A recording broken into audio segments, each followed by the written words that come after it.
Colossenses capítulo 1, versículo 13 a 23. Ele nos libertou do império das trevas e nos transportou para o reino do Filho do seu amor, no qual temos a redenção, a remissão dos pecados. Este é a imagem do Deus invisível, o primogênito de toda a criação, pois nele foram criadas todas as coisas, nos céus e sobre a terra, as visíveis e as invisíveis, sejam tronos, sejam soberanias, quer principados, quer potestades, tudo foi criado por meio dele e para ele. Ele é antes de todas as coisas, nele tudo subsiste. Ele é a cabeça do corpo, da igreja. Ele é o princípio, o primogênito de entre os mortos, para em todas as coisas ter a primazia, porque aprouve a Deus que nele residisse toda a plenitude, e que, havendo feito a paz pelo sangue da sua cruz, por meio dele reconciliasse consigo mesmo todas as coisas, quer sobre a terra, quer nos céus. E a vós outros também que outrora éreis estranhos e inimigos no entendimento, pelas vossas obras malignas, agora, porém, vos reconciliou no corpo da sua carne, mediante a sua morte, para apresentar-vos perante ele santos, inculpáveis e irrepreensíveis. Se é que permaneceis na fé, alicerçados e firmes, não vos deixando afastar da esperança do evangelho que ouvistes, e que foi pregado a toda criatura debaixo do céu, e do qual eu, Paulo, me tornei ministro. Se você quer que Deus fale ao seu coração nesta manhã, então peça para que o Espírito Santo de Deus fale contigo nesta manhã. Vamos orar neste sentido. Senhor nosso Deus, todos nós reconhecemos que somos pequenos, que somos pó, que somos pecadores, ilimitados. Precisamos da Tua graça, da Tua misericórdia, para que o Senhor venha derramar sobre nós Espírito sem medida, venha derramar sobre nós a plenitude do Teu poder, de maneira tal que a exposição da palavra não seja um artifício de mecanismos humanos, mas seja, sobretudo, o poder do Teu Espírito fluindo aos nossos corações por meio da pregação, quebrantando corações para que sejamos mais parecidos com Cristo Jesus. Glorifica o Teu nome, Senhor, nesta manhã, e que toda altivez de espírito caia por terra, e que Teu Espírito Santo glorifique a Tua palavra e a pessoa amada de Jesus Cristo, e que ao final de tudo apenas um nome seja lembrado, que é o nome de Cristo Jesus. Nós Te pedimos isto, Senhor, em nome de Jesus. Amém. O que faz toda a diferença na vida da igreja e na vida do crente é conhecermos a pessoa de Cristo Jesus. Como está escrito no profeta Oséias capítulo 4, que nós devemos prosseguir em conhecer a Deus. Em Oséias está escrito que o povo estava perecendo porque lhes faltava conhecimento. Não é conhecimento teórico, é conhecer a Deus. Pedro nos exorta no final de sua carta a crescermos neste conhecimento do próprio Cristo Jesus. Afinal de contas, a vida eterna reside neste conceito de conhecer a Deus em relacionamento, como está escrito no Evangelho de João, capítulo 17, versículo 3, a vida eterna é esta, que conheçam a Ti e também a quem enviaste. Então, isso é ter vida eterna, isso é conhecer a Deus. E quando você conhece a Cristo, e você entende que Cristo, Ele nos basta, tudo faz diferença. Nós teremos forças para enfrentarmos as lutas, nós teremos forças para enfrentar nossos pecados, a igreja terá força para enfrentar os embates de Satanás, quando você entende que a graça te basta. Segunda carta de Paulo aos Coríntios, capítulo de número 12, versículo 1 em diante, diz: a minha graça te basta. Isto significa que Cristo é suficiente, a pessoa amada de Jesus é suficiente, Ele é o nosso pastor, por isso nós não sentimos falta de mais nada. Mas se você continua sentindo falta de algo, é porque Jesus ainda não é suficiente para você. Se você ainda é infeliz, é porque você depende de muitas coisas. Você depende de dinheiro, depende de questões materiais, depende do afeto humano, depende das coisas desta vida, depende de realizar seus sonhos para ser feliz. Isto significa que Jesus ainda não ocupa o lugar da suficiência em seu coração. Jesus é suficiente. Salmo 62 diz claramente que Deus ele é suficiente. Somente em Deus espera, ó minha alma, somente em Deus. Diante dessa complexidade nossa e dessa fragilidade, Paulo, em sua carta aos Colossenses, no capítulo 1, versículo 13 a 23, vem abordar a respeito da cristologia, mostrando que Cristo ele é supremo e suficiente em nossas vidas e para a igreja, tornando assim desnecessário a incursão da igreja, envolvimento da igreja em qualquer espécie ou tipo de misticismo, como culto aos anjos, como acontecia na igreja dos Colossenses, como volta ao judaísmo, dizendo que Jesus era insuficiente. Portanto, como esse é o pecado que sempre vai perseguir a igreja e perseguir os crentes, a tentação de não ter Jesus como suficiente, então nós iremos sim bater nesta tecla por conseguintes domingos, e já é o terceiro domingo que nós falamos sobre a suficiência de Cristo, e nós iremos encerrar este tema somente no domingo que vem. E se fosse para falar todos os domingos até Jesus voltar, as ovelhas de Jesus iriam amar esse tema, as ovelhas. Então, meus queridos irmãos, nós continuaremos expondo a respeito da suficiência de Cristo.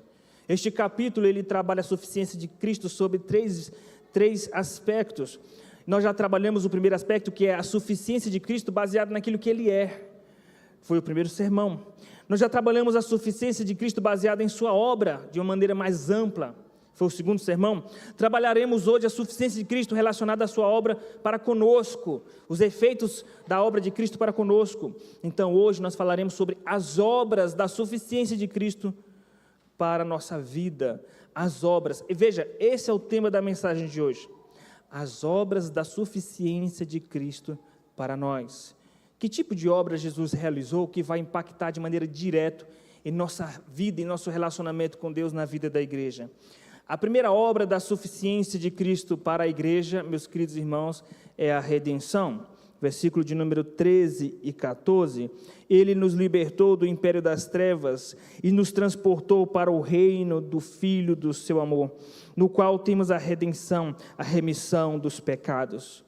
No mundo antigo existiam pelo menos 3 formas de um escravo alcançar sua liberdade.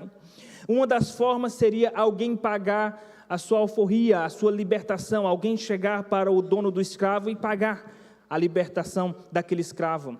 A outra forma era o escravo cumprir a penalidade civil e legal, se ele estava servindo em uma residência ou servindo a algum senhor por determinado tempo, por penalidade de algum descumprimento legal. Quando o escravo cumprisse aquele período, ele alcançaria então a sua liberdade. Uma outra forma de um escravo ser liberto de um império, de um poderoso, um déspota, é quando vinha outro poderoso, mais poderoso ainda do que o atual. Então conquistava aquela terra, conquistava aquele povo, e aquele povo passava a ser vassalo do novo Senhor. De que maneira Cristo nos conquista? De que maneira Cristo nos liberta da escravidão? Primeiro nós temos que lembrar que nós éramos por natureza escravos. João capítulo de número 8, versículo 34, todo aquele que comete pecado é escravo do pecado. E como que Deus nos libertou da culpa do pecado, da corrupção do pecado, do domínio do pecado, das consequências eternas do pecado? Como Cristo nos libertou? De 2 formas. Ele nos libertou através da compra, mas também Ele nos libertou através de uma batalha, de um reino conquistando outro reino. Então, Ele contemplou essas 2 formas de libertação de escravos. Através da compra, porque o próprio texto diz em Colossenses, capítulo de número 2, versículo 14, que Jesus ele cancelou o escrito de dívida, porque nós tínhamos uma dívida diante de Deus impagável, mas Ele cancelou o escrito de dívida, encravando essa nota promissória na cruz, de maneira que agora nenhuma condenação há para os que estão em Cristo Jesus. a dívida foi paga. Veja que quando ele nos compra, meus queridos irmãos, ele paga essa dívida não para Satanás, porque Satanás também é escravo, ele paga essa dívida para o Pai. Ele pagou para o Pai, e uma vez que ele pagou essa dívida para o Pai, agora nós somos feitos servos de Deus, amigos de Deus, mas servos de Deus. Por isso que Paulo fala em suas cartas: eu, Paulo, escravo de Deus. Então, você tem que falar com toda a alegria do mundo: eu, escravo de Jesus. Repita todos os dias em sua casa, em sua vida: eu, escravo de Jesus. É claro que eu não vou falar para você falar isso para o irmão que está do seu lado. Dizer para o irmão que está do seu lado: eu, escravo de Jesus, você, escravo. Não precisa, basta você interiorizar isso em sua própria mente, ou mesmo verbalizar isso em casa, nos momentos oportunos: eu, escravo, eu, escravo. Quando o seu cérebro pecaminoso perceber e entender profundamente que você é escravo, você vai pensar duas vezes antes de dizer: eu não sei se eu vou para a igreja hoje, estou cansado. Você não sabe? Você não manda em sua vida. Você não manda em sua vida. Você quer que Deus te mostre que você não manda em sua vida? Ele mostra. Então é melhor nós sermos obedientes. Então o escravo, ele não tem opção a não ser obedecer a Deus, porque ele nos comprou. É claro, eu estou falando para aqueles que amam a lei de Deus. Veja, as pessoas que são ovelhas de Jesus não estão se escandalizando com essa mensagem. Mas aqueles que não são ovelhas dizem assim: eu não sou escrava. Porque são soberbos, arrogantes, nem de Deus não quer ser escravo. A ovelha, ela é humilde, e ela tem alegria em servir a Deus. Então, quando você estiver indisposto, sem vontade de ler a Bíblia, lembre-se de quem você é. Sabe quem você é? Um escravo, você não tem opção. Está sem vontade de orar? Lembre-se de quem você é. Um escravo. Está sem vontade de ir para a igreja? Lembre-se de quem você é. Você é escravo, e o escravo não faz a sua vontade, faz a vontade daquele que o arregimentou, daquele que o libertou. Nós fazemos a vontade de Deus, e a vontade de Deus ela é perfeita, ela é agradável, ela é santa. Ela não é agradável para a natureza pecaminosa, mas para os corações transformados ela é agradável. Meus queridos irmãos, nós temos então aqui a primeira obra da suficiência de Cristo, a redenção. A redenção em Cristo Jesus foi conquistada através do pagamento de um preço, mas não somente isto, a redenção em Cristo Jesus também foi conquistada por intermédio de uma batalha. Era uma outra forma de se libertar escravos. Quando um reino, um grande império chegava para um outro povo, dominava, cercava e libertava aquele povo, e aquele povo passava a pagar impostos para o novo rei. Sempre foi assim na história da humanidade. Observe que a Assíria conquistou Israel, depois a Babilônia conquistou o Reino do Sul, depois o Império Persa conquistou a Babilônia, depois o Império Grego conquistou o Império Persa, depois o Império Romano conquistou o Império Grego, e assim por diante. E sempre que um novo império conquistava o outro, aqueles cidadãos daquele império então escravizados passavam a ser vassalo do novo império. Agora, apesar que do ponto de vista da análise do aspecto das civilizações, isso passa a ter uma conotação ruim, mas no que diz respeito ao reino espiritual, essa conquista de um reino por outro, isso nos garante livramento. Deus está nos livrando do fogo eterno. Então a redenção que Deus nos dá em Cristo Jesus também significa o transportar de escravos. Deus transportou escravos, libertando o escravo de um reino, trazendo para o reino do Filho do seu amor. Observe isso no versículo 13. Ele nos libertou. Libertação, meus irmãos, é libertação de escravos. Ele nos libertou do império das trevas e nos transportou para o reino do Filho do seu amor. Então, veja como houve um transportar de escravos. Nós éramos escravos do império das trevas. Paulo, ele expande essa teologia a respeito da ação do inferno, a ação de Satanás, em sua carta aos Efésios, capítulo de número 2, versículo de número 1 a 3. Ele diz que nós andávamos segundo o príncipe da potestade do ar. Significa que nós éramos guiados por Satanás, éramos dominados por Satanás. O império das trevas é quem mandava em nossa vida. E Satanás, ele nos dava a sensação de que nós éramos livres para fazer o que é errado, mas nunca livres para fazer o que é certo, porque escravo do pecado. Então Satanás dominava a tua vida. E se você que está aqui hoje não tem certeza da salvação, não tem relacionamento com Deus, a Bíblia está dizendo que você está debaixo do império das trevas e precisa de libertação. E a única forma de você ser liberto do império das trevas é só se alguém te tirar de lá, porque você não tem forças para sair de lá. E alguém só vai te tirar de lá se você reconhecer que esse alguém é teu Salvador. Enquanto você não reconhecer Jesus como Salvador, você vai continuar sob o império das trevas e vai para o inferno, certamente. Mas para você que é ovelha, você que é convertido, entenda, ele transportou. Agora, veja que Deus, ele é tão belo em sua maneira de agir, que ele ilustrou essa verdade espiritual através de uma realidade material. Ele ilustrou essa realidade metafísica e espiritual através de um evento histórico, que foi a libertação de Israel do poder do Egito. Sim, certamente houve uma batalha entre Deus e os deuses do Egito. Deus foi derrotando cada um dos deuses naquela batalha. Antes de um império derrotar um império, ele começa primeiro sitiando a capital, cercando a capital por vários períodos, até a capital cair e decair. E foi assim que Deus fez, foi cercando o Egito, foi matando cada um dos deuses. O primeiro deus que Deus matou foi o deus Nilo. O rio Nilo era considerado uma dádiva dos deuses e ao mesmo tempo um deus para a região ali do Egito, para os egípcios. E o último Deus que o nosso Deus derrotou foi o próprio Faraó, ou aquele que seria o próximo Faraó, matando o primogênito de Faraó. Então Deus derrotou todos os deuses do Egito, os principais, porque ali havia uma quantidade enorme de deuses, mas os principais Deus foi derrotando um por um. Resultado disso, Deus libertou então Israel do Egito, e houve ali a travessia no Mar Vermelho, e eles conquistaram esta vitória por intermédio do braço forte de Deus. E veja aqui, a relação entre a libertação que Deus faz com os mandamentos de Deus. Deuteronômio capítulo de número 5, versículo 1 em diante. Ouve, ó Israel, eu sou o Senhor teu Deus, que te tirei da terra do Egito, da mão de Faraó, com poderosa mão. Estes são os estatutos que hoje te ordeno: não terás outros deuses diante de mim. O que Deus fez? Libertou este povo, Deus sitiou o Egito, libertou o povo da mão de Faraó e passou a ter uma conversa séria com os israelitas. Agora vamos ter uma conversa séria. Vocês já desfrutaram de maneira festiva dessa libertação?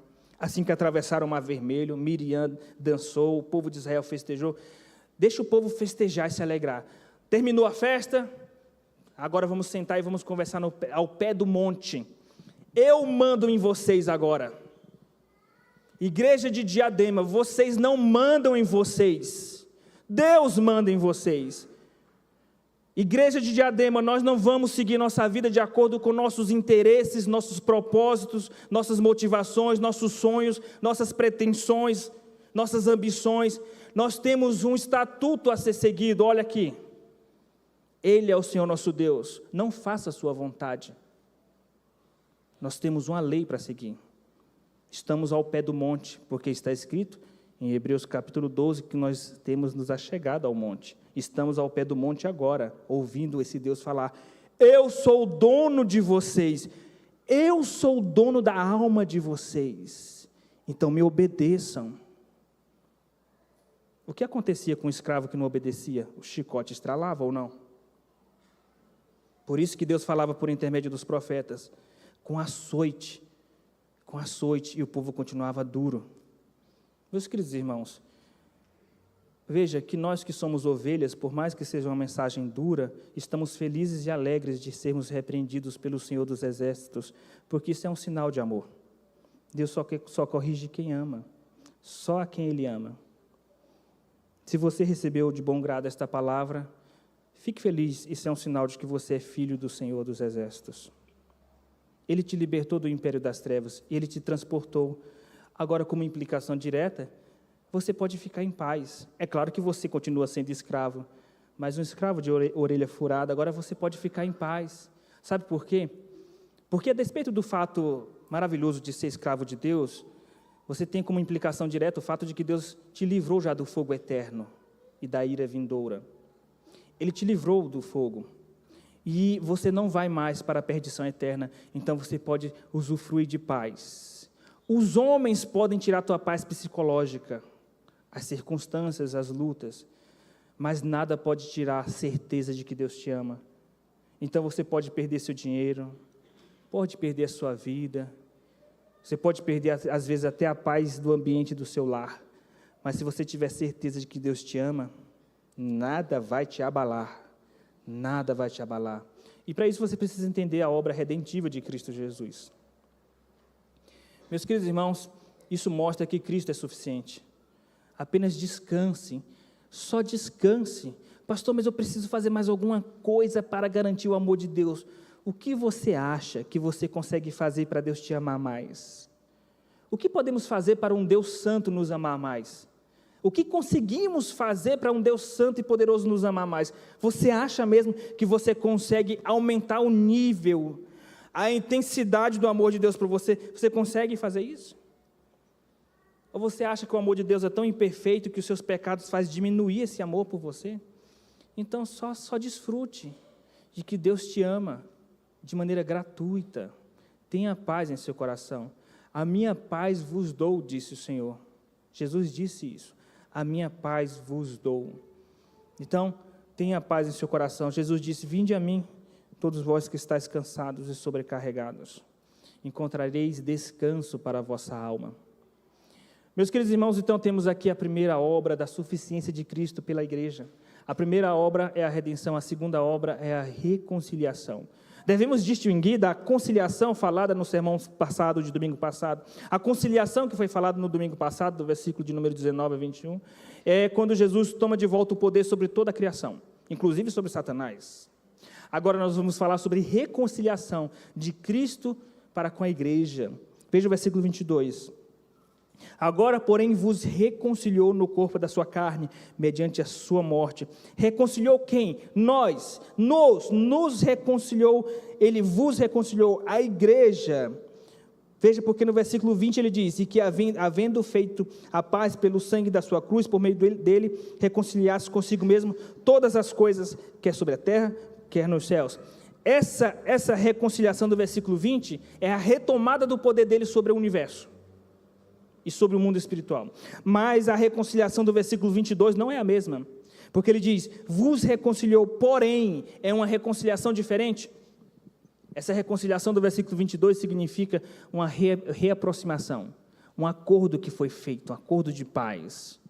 Existe aí uma ameaça de guerra entre Estados Unidos e Venezuela. O que todo mundo espera? Acordo de paz. Existe aí uma ameaça de guerra. Na verdade, uma guerra já existe entre a Ucrânia e a Rússia. Uma ameaça de guerra entre a Ucrânia, entre a Rússia e a OTAN.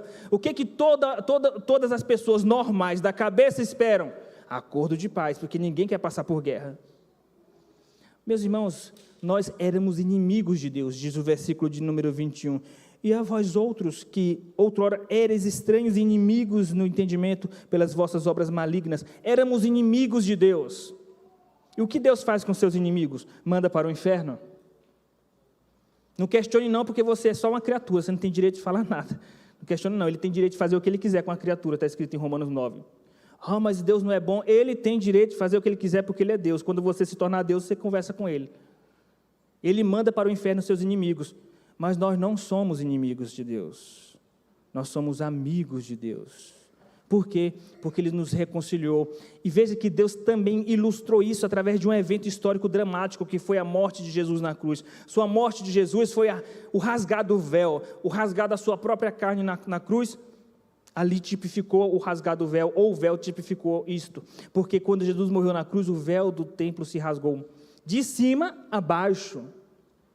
O véu azul, que simboliza ali o acesso à presença de Deus, agora nós estamos livres, temos livre acesso à presença de Deus. Eu preciso me esforçar mais para ter mais acesso à presença de Deus? Não, é agora, diz o versículo de número 22, agora, já estou livre, já tenho livre acesso à presença de Deus, porque fui reconciliado. Veja, isso está escrito em Romanos capítulo 5, versículo 1 e 2.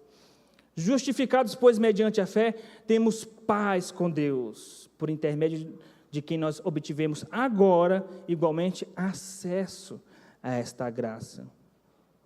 Veja aqui em Romanos 5, versículo 10 e 11, diz, agora já reconciliados, seremos salvos da ira. Agora que nós estamos reconciliados com Deus, temos a certeza que seremos salvos da ira de Deus. É que você, às vezes, não desfruta dessa presença porque não quer, mas Ele está disponível. Nós temos livre acesso à presença de Deus. Então, se você tem livre acesso à presença de Deus, desfrute disso. Porque os israelitas não tinham... Veja, Deus ilustrou isso, e do ponto de vista dessa ilustração pedagógica e soteriológica do tabernáculo, os israelitas não podiam entrar no tabernáculo, só o sumo sacerdote. Nós podemos entrar no tabernáculo. Na verdade, nós temos um livre acesso e nunca mais perdemos acesso a essa presença. Nós falamos só por força de hábito. Vamos entrar na presença de Deus, irmãos? É só força do hábito, porque a gente não entra, na verdade, num lugar onde a gente sempre esteve. A gente sempre está na presença de Deus. O crente sempre está diante de Deus. Basta você falar assim com Deus agora: Senhor, Ele já está te ouvindo. Nem precisa fechar os olhos, Ele já está te ouvindo. Nem precisa dobrar os joelhos, Ele está te ouvindo. Do jeitinho que você está, Ele já te ouve. Veja que maravilha. Pastor, qual é o jeito certo de orar? Falando. A palavra orar significa falar. Agora, as demonstrações físicas do corpo vão demonstrar que tipo de disposição você está tendo naquele momento. Quando é uma disposição de clamor, de desespero, você dobra o seu joelho. Por isso que Paulo fala em Efésios 3:1, por esta causa me ponho de joelhos. Mas acesso à presença de Deus é sempre, para os crentes, é claro. É isso que diz Hebreus capítulo 4, versículo de número 16, aproximemo-nos com sincero coração junto ao trono da graça, a fim de alcançar graça e misericórdia em tempo oportuno. Então, desfrute dessa presença de Deus. Jesus é suficiente para curar a tua alma. Antes de buscar refúgio em outras propostas de cura, derrame-se perante o Senhor, como está escrito no Salmo 62, derramei perante Ele a minha queixa. Desfrute desse acesso que você tem, porque só o fato de você abrir o seu coração para Deus já vai ser terapêutico para a sua alma. Então ore e tenha intimidade com o Senhor. Salmo 25 diz isso, a intimidade do Senhor é para aqueles que guardam a sua aliança. Fechada a porta do teu quarto, orarás a teu Pai que vem em secreto. Mateus capítulo 6. Meus queridos irmãos, nós fomos reconciliados com Cristo Jesus. Por isso nós temos então acesso à presença de Deus para todo sempre. Temos aqui a primeira obra da suficiência de Cristo pela igreja, a redenção. A segunda obra da suficiência de Cristo pela igreja, a reconciliação. A terceira obra da suficiência de Cristo para com a igreja, a glorificação. É o que diz o versículo 22. Agora, porém, vos reconciliou no corpo da sua carne, mediante a sua morte, para apresentar-vos perante ele santos, inculpáveis e irrepreensíveis. Veja, a Bíblia já nos deu garantia de que nós seremos apresentados perante Deus no juízo final, no dia da sua volta, com o corpo glorificado. Santos aqui é o corpo glorificado. Irrepreensíveis é sem mancha, sem mácula, com o corpo glorificado. É o que diz Paulo em sua primeira carta aos Coríntios, capítulo 15. Um corpo incorruptível. E é essa esperança que nós devemos nos agarrar, porque o versículo 23 diz: se é que permaneceis na fé, alicerçados e firmes, não vos deixando afastar da esperança do Evangelho. Porque se você se afastar da esperança, você se aproxima do desespero, porque o contrário de esperança é desesperança. E sabe por que às vezes nós andamos desesperados, tristes, abatidos? Porque nós nos afastamos da esperança. E quando que você se afasta da esperança? Quando você perde de vista a glória que há de ser revelada em nós. Você deixa de olhar para o que Deus vai fazer no futuro para com a sua vida. E se você olhar para as limitações do seu corpo, as fragilidades morais do seu corpo, as fragilidades físicas, debilidade de saúde do seu corpo, quando você olha para as tribulações do mundo, quando você olha para a insurreição de Satanás sobre a igreja, sobre a sua vida, você entra em desespero, em desânimo, em tristeza. Você tem que entender que Deus um dia vai pegar esse seu corpo mortal, doente, frágil, pecaminoso, e vai te dar um corpo novo, vai te tornar santo e irrepreensível. Agora veja, nós podemos e devemos nos esforçar para sermos irrepreensíveis. Nós podemos e devemos nos esforçar para sermos santos. Mas quem garante o resultado final é o Espírito Santo. Não somos nós, porque nós falhamos, mas nós temos garantia de que quem vai fazer o acabamento final é Deus, porque quando Ele vier, Ele vai transformar nossos corpos, e quando Ele transformar nossos corpos, a primeira coisa que Ele vai fazer, Ele vai enxugar dos nossos olhos toda lágrima. Ele vai nos consolar. Porque a primeira coisa que Ele vai fazer, quando nos encontrar, é nos abraçar. Lembra da parábola do filho pródigo? Ele vai fazer isso quando Ele nos encontrar. Quando Ele voltar, Ele vai enxugar dos nossos olhos toda lágrima. Já entenda que até lá pode haver lágrimas, e muitas lágrimas. Mas quando Ele voltar, Ele vai enxugar e vai transformar nosso corpo em um novo corpo, um corpo glorificado. Por isso, Jesus é suficiente. Por que Jesus é suficiente em nossas vidas? Porque Ele nos redimiu, nos reconciliou e vai nos glorificar. Essas são as 3 obras da suficiência de Cristo para com a igreja: a redenção, a reconciliação e a glorificação. Prenda-se a essa palavra e a sua vida vai mudar, sua perspectiva vai mudar, sua relação com Deus vai amadurecer e você vai ter forças para enfrentar as lutas, se você se aproximar dessa esperança do Evangelho. Que Deus assim nos abençoe. Vamos orar.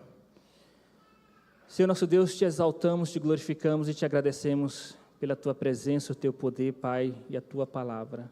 Fortifica esta igreja todos os dias na tua palavra, que nós possamos ser amadurecidos no caráter de Cristo. Em nome de Jesus, amém, Senhor. Amém.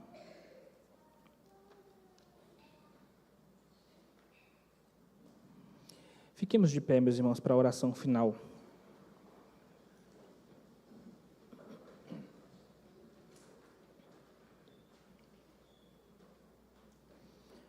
Senhor nosso Deus, entregamos a Ti nosso serviço, nossa adoração, nosso culto, Pai. Que o Senhor receba, Pai, nossa adoração nesta manhã. E que o Teu Espírito Santo nos faça lembrar desta mensagem, para que nossos corações estejam encurvados perante o Senhor em adoração e serviço. Continua abençoando a escola dominical, glorificando o Teu nome, Pai, preservando essa igreja debaixo do Teu poder, Pai, e nos ensinando, através da Tua palavra santa, a sermos semelhantes a Cristo. Te pedimos isto em nome de Jesus. Amém. Que a graça do nosso Senhor Jesus Cristo, o amor de Deus revelado na cruz e a comunhão do Espírito Santo seja sobre cada um que está aqui, desde agora e para sempre. Amém. Assentemo-nos. Tem alguém nos visitando pela